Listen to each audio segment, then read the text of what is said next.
This is In Demand Uncut with Jim Gellatly at the cutting edge of new music.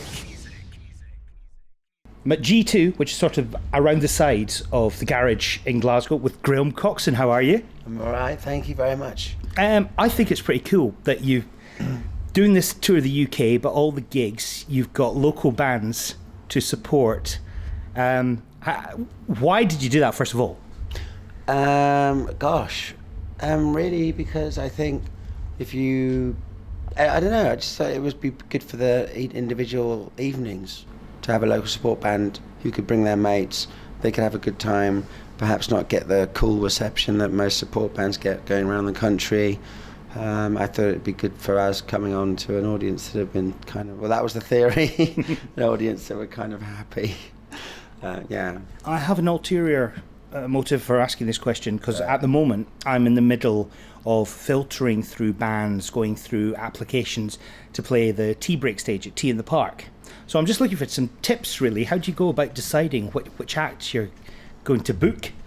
I don't know, I suppose it's quite difficult. I was just clicking on groups, and then I suppose I was listening to the overall sound, sort of attitudes, if there's some sort of melody, if the sort of structure of the songs, whether there's some sort of intelligence to it, whether they seem like they could, expand on their talents or whatever, if they had any, they could go further, have any longevity, if they were funny, if they were really serious, if there was just something that I think you know quite quickly whether a band has got a quality that you like, but then, as we're all weird, you don't really know just because we like them, everyone else is going to like them, so that's the thing.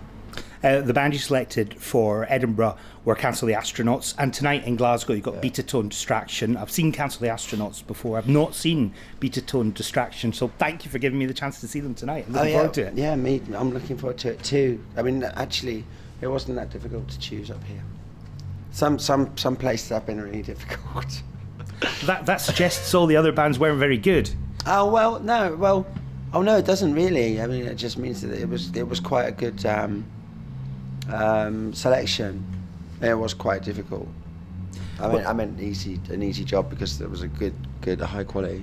When you were first breaking through, did you get any opportunities like that from other bands in terms of supports?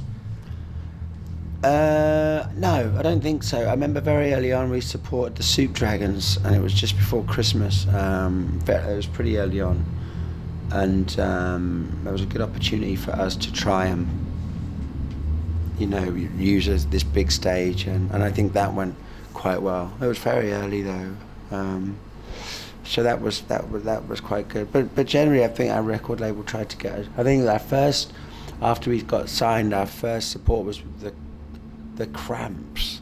Whoa, which was scary. Yeah, that's a strange one, because I can't see Cramps fans immediately warming to Blur. Oh, there was some really sweet people in the audience, and we were on at 7:30, and there was a few sort of Crampsy looking girls at the front that were smiling at us a little bit, but generally, it was what. When you launched the solo career, did you see it initially as a side project, because you were still doing the Blur stuff at the same time? Yeah, totally. I think where I started writing songs purely because a friend of mine had written a film and he wanted me to write a couple of songs, and I said, I don't write songs, I'm just a guitar player. He said, go on, just write us a couple of songs. So I wrote a couple of songs, and that's how I started, and they were on my first LP, so it was a sideline really. And I asked, when I recorded my first one, Damon came down to listen to a few things, and I said, if there's any of this is blurrable, then, he said, no, just carry on. So it's just, it was interesting. So I sort of accidentally started doing solo stuff, and then I got addicted to it, I suppose. I got addicted to the feeling that you get when you've written a song and you've kind of got the lyrics together and it's said something that you kind of felt like getting out of yourself, and it's a kind of a good feeling. So, and A&E is your 8th solo album. That's more than you've done with Blur. Yeah. People still say Graham Coxon from Blur. They do, or former guitarist, which I'm sort of neither of any of those really. I still consider myself in that band, but yeah, 8. Yeah, people say that that's quite prolific, but it's not. It just means I'm old. Do you think there's such a thing as a Graham Goxon fan who doesn't rate Blur? Yeah. And do you come across them quite a lot? Yeah, well, I get sort of little messages sometimes like, "Oh, your new stuff is tons better than Blur. I was never really into Blur or whatever," which is interesting. But I mean, I think people who say that haven't fully explored Blur's world, because there's a lot of interesting stuff that isn't a million miles away from what I do. Maybe that I had heavier influences on, or you know, a lot of people see Blur and they think about these kind of strange hits that we had, but there's a whole other world to it with B-sides and other things and album tracks and stuff like that, which are far more interesting. So. With A&E, is it a case, and indeed with all the solo records, is it a case of starting off where you finished with the last one, or do you start afresh with each one like a blank sheet of paper? Oh, I'd start afresh. I think there might be some weird connection in saying the fact that from the Spinning Top I like leaving space to extemporize a little bit, leave space for something to happen that I didn't want to actually be rigid about, and I think that's something I expanded on more on this album, that it was based on making it up as you went along, really. The rawness is part of the appeal, especially on A&E. It's a raw record, but that's a good thing, I think. Does that make it easier when you take it out on the road? Yeah, I suppose so, but the rawness has a certain quality because of, you know, we were using cheap and expensive equipment, old and new equipment to record it, but we recorded it quite recklessly, and we weren't too fussy about things. Generally, I think if the sound made us laugh a lot, then we thought that was good. So it was a kind of good humoured recording session, and it was good fun. Just try. I mean, I'm pretty fussy about trying to replicate things well live. I know it's a different animal when you play a song live, but I do want it to remain sort of faithful, I suppose, to its recorded twin. But some songs actually work better when they are changed up a little bit for live. I don't know. It's like forgotten what the question was now. It was the rawness, and does that make it easier when you're playing it live, which you sort of answered at the end there?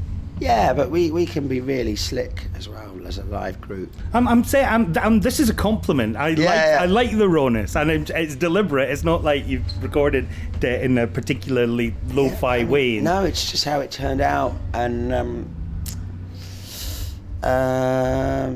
we. I mean, there are times when we do live, like in the show tonight. We'll be doing a couple of older songs that are a bit more meditative, a bit sweeter, things like that. Only one or two.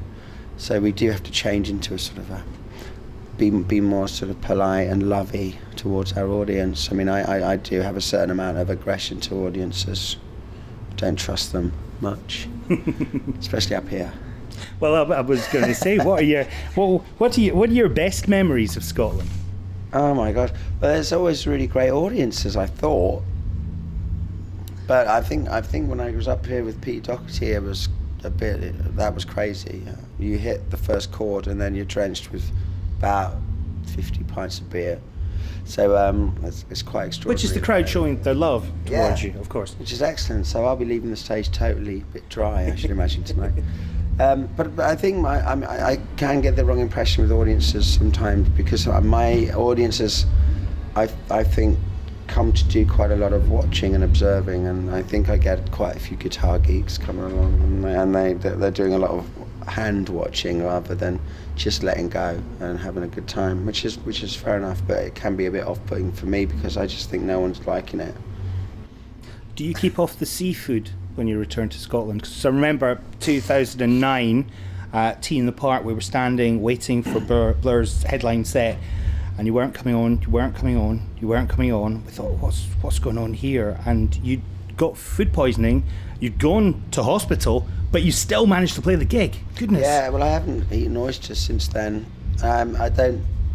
Yeah, seafood. I've steered clear of it really, but that was a bit crazy. Yeah, but there was a lovely nurse at the hospital. I got lots of cups of tea, biscuits, and couple of bags of saline solution in my arm. And then I was sort of thought, I reckon I could make it. Did you basically need to drag yourself away, and were you, because you probably shouldn't have done the gig, I would imagine. I was all right. I thought I was with my old manager, and they sort of said, "Can you stand up?" And I kind of had to decide whether I thought I could do the show and whether I kind of knew whether I could or not. I just sort of said, "Well, we better give it a go."